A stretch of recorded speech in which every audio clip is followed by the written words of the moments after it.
देश की तरक्की तभी संभव है जब समाज का प्रत्येक नागरिक मजबूत और सशक्त हो। समाज में दिव्यांग जनों की भी महत्वपूर्ण भागीदारी है, जिन्हें मजबूत बनाकर ही आगे बढ़ाया जा सकता है। इन विशिष्ट नागरिकों की पढ़ाई और फिर इनकी परीक्षा भी विशिष्टता की अपेक्षा रखती है। इसी बात को ध्यान में रखते हुए दिव्यांग जन अधिकार अधिनियम 2016 तथा राष्ट्रीय शिक्षा नीति 2020 एवं भारत सरकार के निर्देश के आलोक में झारखंड के स्कूली शिक्षा एवं साक्षरता विभाग ने झारखंड अधिविद्य परिषद के साथ मिलकर राज्य के माध्यमिक तथा इंटरमीडिएट के सभी कोटि के दिव्यांग छात्र छात्राओं को माध्यमिक तथा इंटरमीडिएट की परीक्षाओं के लिए कुछ विशिष्ट प्रावधान किए हैं। झारखंड एकेडमिक काउंसिल के तहत आयोजित किए जाने वाली झारखंड बोर्ड की परीक्षाओं में सरकारी एवं सरकारी सहायता प्राप्त विद्यालयों में पढ़ने वाले बच्चों की 12वीं तक की पढ़ाई में दिव्यांगता कहीं बाधा न बने, इसलिए सरकार की तरफ से 42 तरह की सुविधाओं की घोषणा की गई है।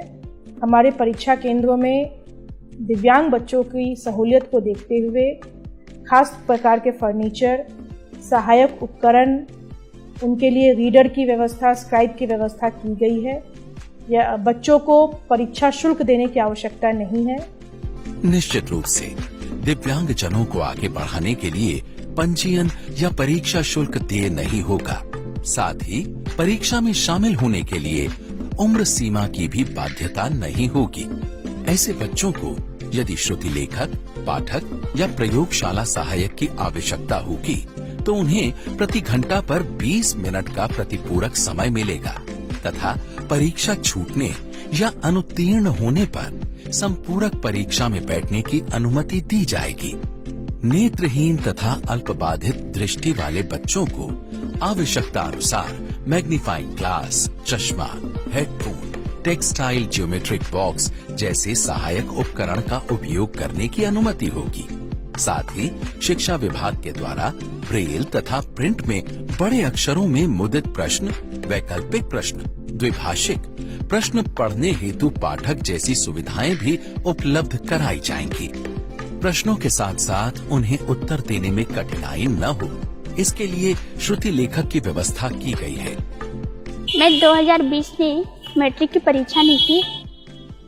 मुझे सामान्य बच्चे की तरह ही सेंटर दी गई थी, पर बाकी बच्चे डिस्टर्ब ना हो इसलिए मुझे अलग क्लासरूम दी गई और मुझे रेटर का सुविधा भी मिली थी। मैंने 10वीं की परीक्षा दी है, जिसमें मुझे परीक्षा केंद्र के द्वारा राइटर ले जाने की अनुमति दी गई, जिससे मुझे उसमें बहुत मदद मिली एग्ज़ाम देने में। क्योंकि मैं लेट ब्लाइंड हूँ तो मुझे ब्रेल की उतनी जानकारी नहीं थी, ना कि मैं अपना एग्ज़ाम परीक्षा मैं ब्रेल से लिख पाता। तो परीक्षा केंद्र से जो मेरे को ये परमिशन दी गई राइटर ले जाने की, इससे मुझे बहुत ज़्यादा ही हेल्प हुई है। एक और जहां sketch pen, Taylor frame, abacus, ज्यामितीय उपकरण, मोटे कागज आदि की सुविधा दिए जाने का प्रावधान है, तो दूसरी ओर कुछ श्रेणियों में कंप्यूटर तथा कैलकुलेटर आदि के उपयोग की अनुमति प्रदान की गई है। कुछ परिस्थितियों में मौखिक परीक्षा के बदले वैकल्पिक पद्धति से एवं प्रायोगिक परीक्षा की जगह वाइवा अथवा MCQ का प्रयोग करने की व्यवस्था भी की गई है। चूँकि ये विशेष परिस्थिति वाले परीक्षार्थी हैं, अतः उनका परीक्षा केंद्र सुलभ स्थान पर एवं उनकी दिव्यांगता के अनुसार खास प्रकार की टेबल कुर्सी प्रदान करने की व्यवस्था है। इन बच्चों को आवश्यकता अनुसार अस्पताल में परीक्षा आयोजित करने की सुविधा दी जानी है। परीक्षा में दिव्यांग विद्यालयों के वीक्षकों की नियुक्ति करने तथा अभिभावकों को केंद्र में जाने की अनुमति का प्रावधान भी किया गया है। इन बच्चों के लिए एक समय अवधि भी बढ़ाई गई है, जैसे हर एक घंटे पे 20 मिनट का समय दिया गया है। यानी अगर 3 घंटे की परीक्षा है तो उन्हें 4 घंटे का समय दिया जाएगा। इसके साथ साथ वो अगर कोई डिवाइस इस्तेमाल करना चाहते हैं तो इसकी भी अनुमति दी गई है। पूर्व में पहले से भी राइटर या रीडर की व्यवस्था थी, लेकिन ये इन व्यवस्था के साथ ये सारी व्यवस्थाओं को जोड़ा गया है। उनके लिए स्पेशल उत्तर पुस्तिका भी बनाई गई है जिससे उनको लिखने में कहीं दिक्कत नहीं हो। आवश्यकता पड़ने पर उनके लिए अलग कमरे की भी व्यवस्था करने का निर्देश दिया गया है। और इसके साथ साथ इन बच्चों का अगर परीक्षा दे रहे हैं और वो उसमें कुछ नंबरों से पास नहीं कर पा रहे हैं तो इसमें ग्रेस मार्किंग की भी व्यवस्था की गई है।